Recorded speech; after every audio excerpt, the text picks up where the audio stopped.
Hello, and thank you for joining us for another episode of A Call to Arms, our special series featuring Georgia National Guard soldiers from our area who are serving here in Afghanistan for a year. I'm your host, Michael Jordan. Tonight we bring you a very serious and inspiring story, the story of one battle that created two heroes from our area. One of them gave his life, the other very nearly gave his, and because of their sacrifice, our lives will never be the same. Here's their story. It was a day Chatham and Bryan County residents will remember for years to come. Thousands of people lined the highway between the Savannah-Hilton Head International Airport and Richmond Hill. A miles-long show of support for the family of slain Richmond Hill Marine Captain Matt Freeman. Everything you read about Captain Freeman, he was destined to be a hero. He was all-American. He excelled in everything. He loved everybody, and more importantly, everybody loved Matthew Freeman. The outpouring of support did not go unnoticed by the family at the center of it all, the Freemans, thrust by their son's death in combat into a very public grieving process. Matt's parents, Gary and Lisa. I was overwhelmed, actually, and no one had really prepared me at all for a parade from the airport all the way home. And I asked the driver to please put the windows down so they could see that we were thankful for their outpouring of support. It started right at the airport. Gulfstream, the Flight Operations Department had, or Gulfstream itself had former Marines. They'd had red shirts to signify Marine Corps, and retired Marines had come out and they lined the way for his body from the airplane to the hearse, and it was very gratifying that many people were interested. Matthew Freeman died the way he lived, volunteering to do the work few others wanted to do. On August 7th, he accompanied Georgia National Guard soldiers and Afghan troops into combat near Kabul and was fatally wounded after calling in air support to help get the team out of a tough spot. He was a pilot. He volunteered for this ground tour because he was a Marine, and that's what Marines do, and he wanted to do that. They were pinned down, and he needed to get to some higher ground where he could see what was going on and try to call in some airstrikes. And I think he was shot by a sniper or machine gun or something from another building. The Taliban bullet cut short a life that was definitely going places. Matt was a 2002 graduate of the U.S. Naval Academy and a rising star in the military. But more important to his family were Matt's plans with his new wife, Teresa, an Air Force doctor serving in Asia. The two were married in a brief civil ceremony just 2 weeks prior to Matt's deployment and had a big church wedding planned for when he returned home. They were just right at the kickoff point. They were planning on having children as soon as he got home, and of course that didn't happen. I've never seen my son happier. They were true soulmates. They played hard, worked hard, and dreamed hard for their future, and we're so excited about the idea that when she was headed to Djibouti in September, and they were going to get these hardship tours and make a difference and come back and move on with their lives and give me the grandchildren I won't have now. She will be my daughter-in-law forever, yes. I love her deeply. She's nobody made my son that happy, and I owe her a lot for what she gave him.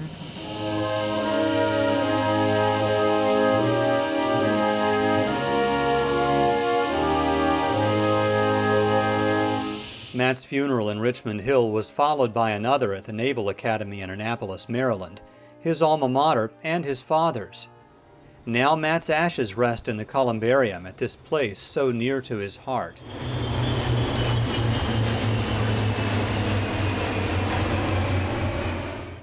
For Gary and Lisa, it's a bittersweet reminder of what was important to their son. Matthew, since he was old enough to figure it out, had always wanted to go and be a pilot. Matt was kind of a blessed person. He really could just do just about anything he put his mind to do if he wanted to, and he absolutely loved being from the Naval Academy. It was a hard place to graduate from, but his friendships and everything were so strong from there. And well, he was a great guy, and people loved him. He was a lot better at that than I am. But he always seemed to try to do what he could to reach a common ground and do the right thing. On his Marine Corps sword, I had engraved, "When no one's watching." And what that meant was, your character is important in how you act and how you respond when nobody's looking. And he hopefully had endeavored to live his life that way. That was the way Matt lived his life. He was bright and kind and selfless. If there was something that needed to be done and no one else would do it, Matt volunteered. Just a smile for everybody. That was Matt. He was a great guy. Now that the long processions and elaborate military funerals have ended, Gary, Lisa, and the rest of Matt's loved ones are left to struggle through the silence and make sense of his sacrifice. The thing that comes to mind foremost is he'd be really upset if we didn't work hard to get back to as normal as we can. I can't help but feel that he's with God right now. I know he is, and that Matt used every minute of his life to the fullest, and some people can live 100 years and never do nearly as much as what Matthew did in his 29. Hopefully he got some of the good stuff from me, and if there was any bad stuff, I hope he got it someplace else. But it gives us something to try to model our lives for. We want to be able to earn his sacrifice.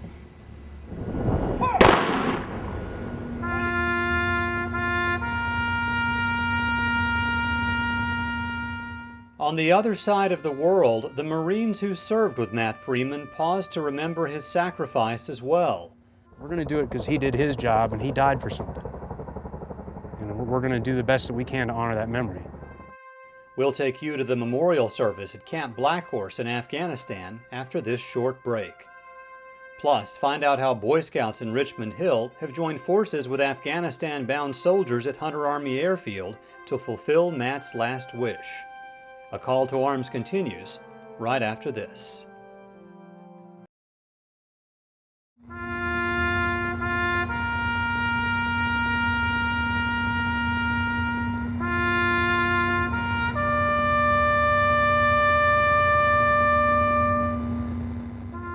Welcome back to A Call to Arms. In a time-honored Marine Corps tradition, Matt Freeman's brothers-in-arms were joined by service members from other branches of the military, as well as foreign allies, for a special memorial service 1 week after Matt's death. Each participant stood or knelt in turn as they faced a set of dog tags, combat boots, a rifle, and a helmet representing the fallen Marine. I don't know if he would call himself a hero. I believe he would say that he was doing his job the way he saw it at the time. But to all of us, especially in the example that he set for us to follow, he's a hero to us. We thank God for every day we had to spend with him. Matt was a great person and a great Marine and a great officer. And I know they miss him, and they will. And we miss him too, and we will.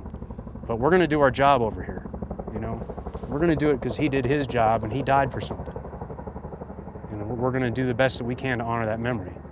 The day before the mission, he come up and he had his little half cigar in his mouth, and he says, "Hey, I'm going to do something." I said, "Sir, you really may not want to go out on this one yet." He said, "No," he said, "because they need me." And he says, "Where I'm needed, I'm going." And the morning before he got ready to go out, he says, "Have a cigar ready for me when we get back." So,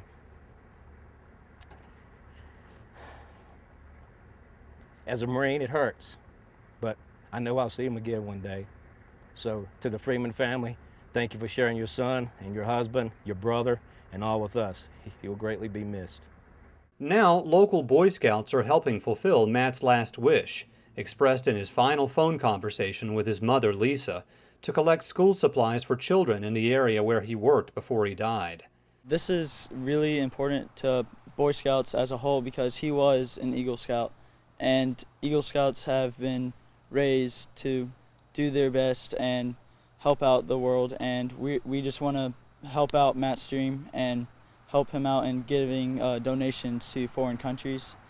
Scouts from Troop 400 have collected numerous boxes of materials, which they turned over to their Scoutmaster's husband, an active-duty Hunter Army Airfield soldier whose unit is deploying to Afghanistan.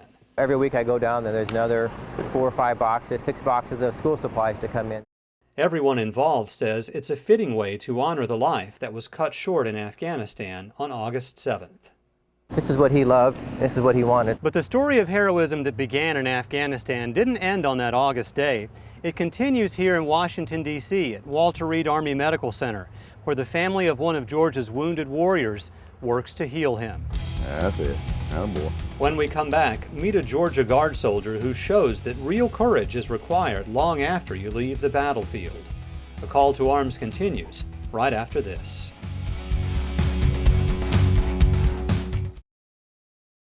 Welcome back to A Call to Arms. Every year, tens of thousands of injured soldiers and their family members are treated here at Walter Reed Army Medical Center in our nation's capital, including many from our area. One of those soldiers was a Georgia National Guard soldier who was injured in the same firefight that killed Captain Matt Freeman on August 7th in Afghanistan. Technically speaking, Specialist Kit Lowe and his teammates were only here in Afghanistan to mentor their Afghan counterparts, not to actively engage the enemy in combat. But sometimes the enemy changes the rules. That's what happened on August 7th in the Kapisa Valley when dozens of insurgents attacked Lowe's group. In our case, they fired a couple RPGs at us, and I know immediately where they were at. You can see the smoke trail coming off it. Of course, once we ducked and got back up, we started firing into those positions. A different switch kicks on. It's hard to explain. I mean, it seems like all your training comes back to you, and you get tunnel vision. You focus in on what you need to do. Don't really think about it while the bullets and the RPGs are flying and hitting all around you, but once it's over with and you got time to sit down and relax and think about it and gain your thoughts back, it's when you start thinking, man, that was close. Richmond Hill Marine Captain Matt Freeman was fatally wounded.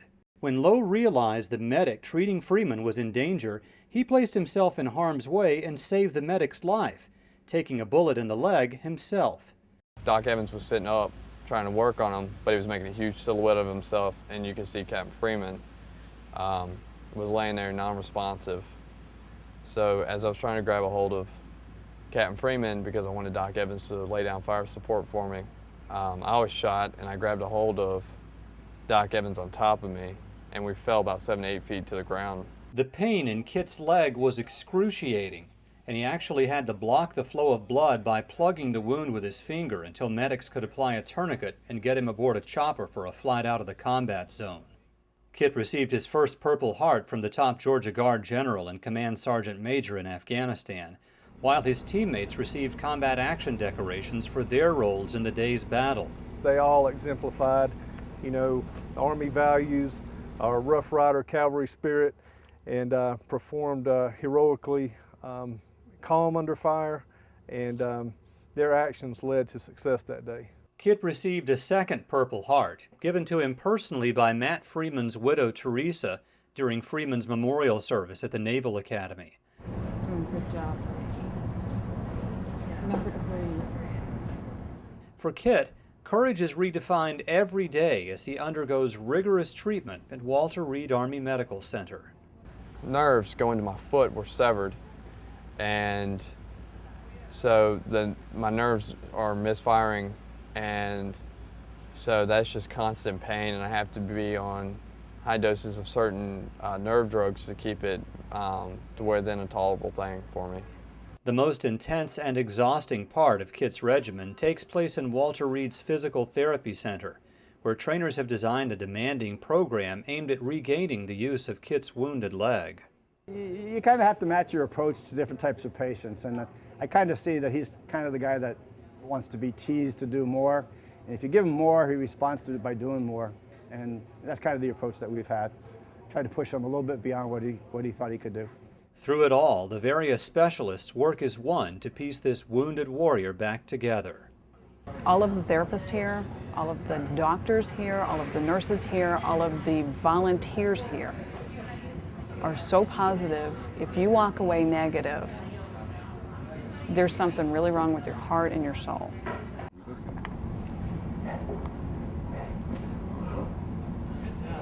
That's it. Attaboy. Kit must complete a painful journey if he intends to achieve his goals of returning to college and becoming a Marine Corps officer. But he'll have the support of his family, who've put their lives on hold and moved in to help Kit through this difficult process. How much do you care about him? He's my son. Ain't nothing else I care about anymore. That's my child. He's old and he's goofy, but he's still my child. As Kit struggles to heal, I brought him some personal words of encouragement from his commanders back at Camp Black Horse in Afghanistan. Not only were you doing something that you love to do, but you actually saved another American. So don't ever think once that what you did was in vain, because you saved another human being. You will never be forgotten, and I'll see you soon. Specialist Lowe, I just want you to know that hey, we're looking forward to you getting healed up. I'm looking forward to seeing you play lacrosse. We're proud of you, and we love you very much. Kit Lowe has a long road ahead of him, but his family is there all along. We'll bring you up to date on his treatment and his progress in future episodes of A Call to Arms. Now, one thing you need to know about Camp Black Horse, where Kit was based, is that the troops who serve there are from all over the place in all branches of service. Coming up after this, we'll introduce you to some soldiers from Noonan, Georgia, and go on patrol with them when A Call to Arms continues in just 2 minutes. Welcome back to A Call to Arms. Just a few days before he left the White House, President Lyndon B. Johnson awarded the nation's highest honor, the Congressional Medal of Honor, to 2 pilots from the small town of Noonan, Georgia, just outside Atlanta. Upon learning both heroes were from the same town, Johnson reportedly remarked, "There must be something in the water down in Noonan." Troops in the open, 500 meters, 5 to 7 round bursts. Fire.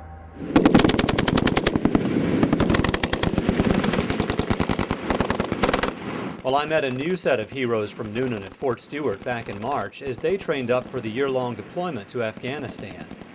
This mission is an exciting mission. We really have a chance to go over there and make a difference. I think it's the tip of the spear as far as our efforts in Afghanistan, trying to stand up the Afghan National Army's security forces. And we really look forward to participating in it and hopefully bringing a successful end to this war. 26 Bravo 1, log me into service. The Noonan company included Sergeant, since promoted to Staff Sergeant, Andrew Huffman, a Savannah police officer who drives hours each month to drill in Noonan. How you doing? I caught backup with some of the Noonan soldiers, including Lieutenant Rich and Staff Sergeant Huffman, during my stay at Camp Black Horse in Afghanistan. The parade field at the Afghan National Army's 3rd Brigade headquarters just outside Kabul is a long way from the National Guard Armory in Noonan, Georgia. But that's exactly where the Noonan soldiers find themselves in mid-August, working to forge a new fighting force under the blistering Afghan sun. The mission here is to train a brand new Kandak or battalion of Afghan soldiers. And many of them just graduated from basic training over at the Kabul Military Training Center. This weapon is different than the AK-47. In this class, the Georgia boys are teaching their Afghan cousins a lesson in how to disassemble and clean the American M16 rifle, which is replacing the Russian AK-47 in the Afghan arsenal.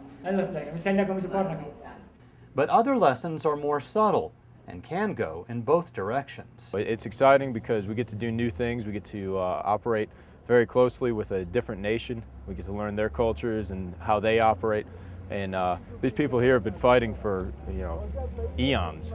So they have a wealth of experience and a whole new take on how to operate as a military unit. So it's interesting to be able to gain the knowledge that they have and see if you can incorporate it into some of the ways you do things. من میگم که قلب گرفته از سر تا پای قلب دل جگرشان باید یک چیز باشه مشترکاً به یک قسم حرکت بکنن. While frustrations often do pop up, the Georgia soldiers understand the importance of the task at hand. I would say this is the most important mission in Afghanistan. This mission is the future of Afghanistan. It's the future of America, because the sooner we get them trained up, the sooner we get out of here. When they're not training Afghan National Army soldiers, the Noonan Guardsmen are training themselves, making a grueling rite of passage about once each week. This is our thing to do on Fridays. Just about every week since the team arrived here at Camp Black Horse, they've climbed out of bed before 4 in the morning and driven their armored convoy a few miles away to a rocky crag the troops call the Gar, the word for mountain in the local Dari language. Now it turns out there's a marked trail leading up to the summit from the other side of the mountain, but the Noonan Guardsmen have never even given it a try. There is a trail on that side of the mountain. It actually stemmed from an error on my part, and we said, oh, we'll go up here, and that's the way we went, and we found out about the trail a little bit later. The troop's self-made trail begins with a long, gradually sloping hike to the base of the mountain. Then the soldiers clamber up loose rocks until they reach the pinnacle. I use more of my legs, just pushing off. You got to have really strong calves to climb. You might have to pull up every once in a while, but it's more lower body. Every time we go up there, we end up dislodging rocks and have to dodge them, and the terrain is actually so steep near the top that there's a danger of falling. It's a punishing climb, but the troops say the view from the top is worth it. Beautiful view. You can see the whole entire countryside. This climb is about more than fun or a great view. It has a serious purpose related to the mission the soldiers are here to perform. We're climbing to get, kind of in physical fitness so we can, when we go down range, we'll be ready to climb those mountains. Thanks for joining us for another episode of A Call to Arms. That does it for this time, but we'll be back again in the next installment with an up-close look at the Georgia Air National Guard in Afghanistan. It's a thrilling ride you don't want to miss.